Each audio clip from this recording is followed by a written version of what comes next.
Tamati here, and today I just wanted to give you a few quick tips for your marathon that's coming up very shortly at the Tauranga International Marathon. Fantastic race, really flat, fun course for you to do, and it's going to be a fantastic weekend. I hope the weather's going to be great. So just some last minute tips so that you are really well prepared, and perhaps this is your first marathon and you're a bit nervous, or you've done a couple but you want a PB and you want to get some good results. So here's a couple of favourite tips of mine. In the days leading up to the race, make sure you don't try out any new foods, okay? Make sure that you're sticking to the familiar foods. And this is the same during the race as well. Don't do anything new. If there's drinks at the drink station that you haven't tried before, don't take them, okay? You don't want to be doing anything that you haven't already experimented with in your training. So no big surprises, no big experiments on race day, and make sure that in the week building up to your race that you're really nailing in good, healthy nutrition. I'm not a fan of carbo loading to the nth degree and having big plates of pasta. It's really sort of not great calories anyway.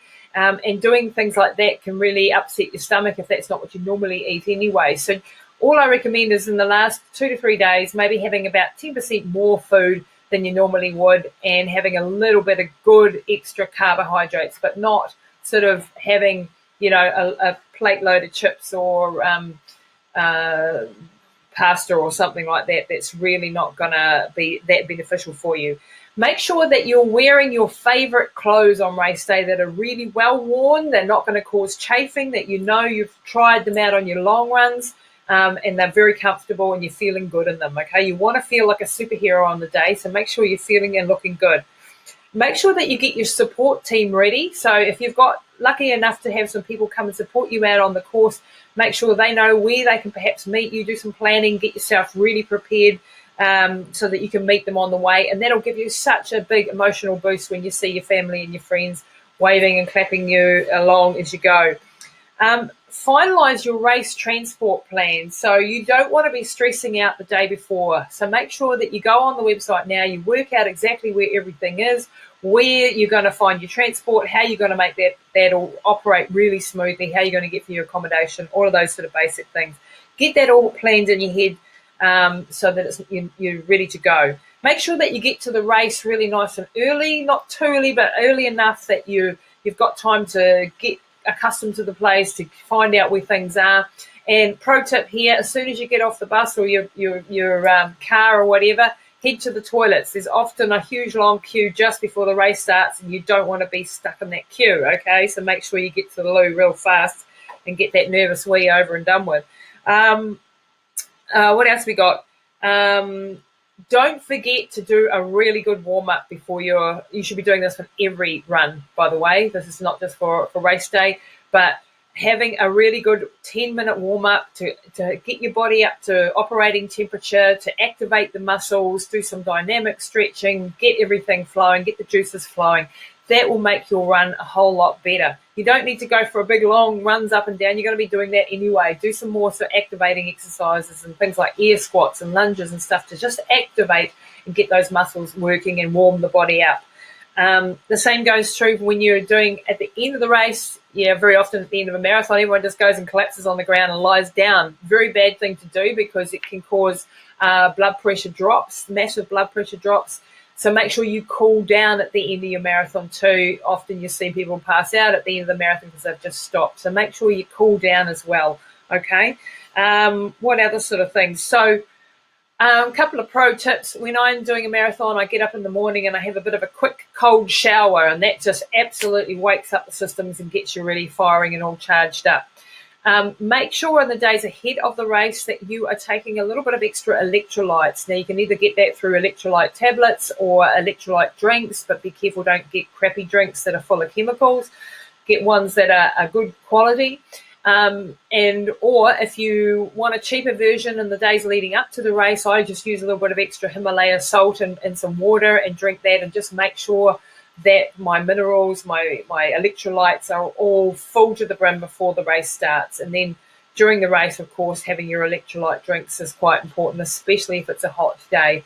I use Hammer Nutrition, but there's a whole lot of other sort of stuff out there as well. So Enduro Lights from Hammer Nutrition is really good. So that's hydrating well in the days leading up to the race. This is far more important for me than just carbo loading or something. It's making sure that your hydration is really on point. In that final week before the race, you can get the biggest gains by getting some good quality sleep, getting good nutrition, and getting good hydration and good electrolytes. Okay, if you can tick those 4 boxes in the last week of your training, especially, then you'll be really well prepared for race day. And don't forget that you should be tapering. Like the last 2 to 3 weeks should be a taper before the marathon.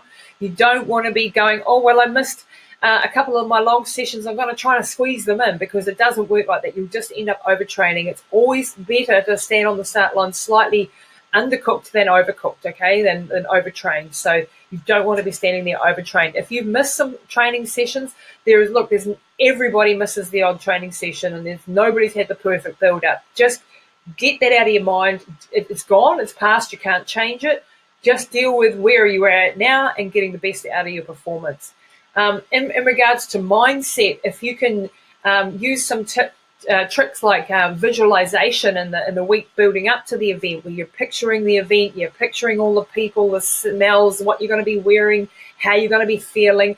And in this visualization, remember that you are Superman or Superwoman. You can do anything you like. So make sure that this is a really positive, happy experience, and that you are actually seeing yourself running really strong and confident, and crossing the finish lines when your arms in the air. If the more you do these visualizations, the more detailed these visualizations seem to your brain, the more it's going to be almost a fait accompli. When you repeat things over and over in your head in this visualization manner, your brain doesn't know whether it's fantasy or real, so it takes it as being real, and your muscles will be firing and everything if you're really involved in this visualization process. Don't underestimate the power of your mind. Now, often people get all psyched out just before the race, so nervous as hell. They're thinking about, but what if this and what if that? What ifs don't help on race day. You need to separate your mind from the consequences. You need to say, well, I've done my training, I've done what I can do. All I've got now is today, and all I'm going to do is give my best, and separate yourself from the consequences. If you're thinking about, oh, but what happens if I don't get this time, or I don't reach that marker, or if I don't finish, or whatever the problem is, you're just going to negative spiral yourself down into negative thoughts. So the way to turn that around is to change your thinking from being that this marathon is a threat, to changing it to being a big challenge and an exciting opportunity for you. If you can make that mindset shift, instead of having it as like a fearful thing, I'm feeling threatened, I'm feeling overwhelmed, I'm scared, and turn it into an opportunity and a challenge, that little shift in your mindset can be a massive, massive difference to your performance on race day, and to how well you feel about the whole thing. So there you have it, guys. Some quick tips from me today for the Tauranga International Marathon. The guys at Total Sport are absolutely fantastic. You're going to have a fabulous day. I was there last year, and it was just absolutely awesome event. Lots of fun, lots of sunshine in a beautiful part of New Zealand. So have fun, guys, and we'll see you there, hopefully.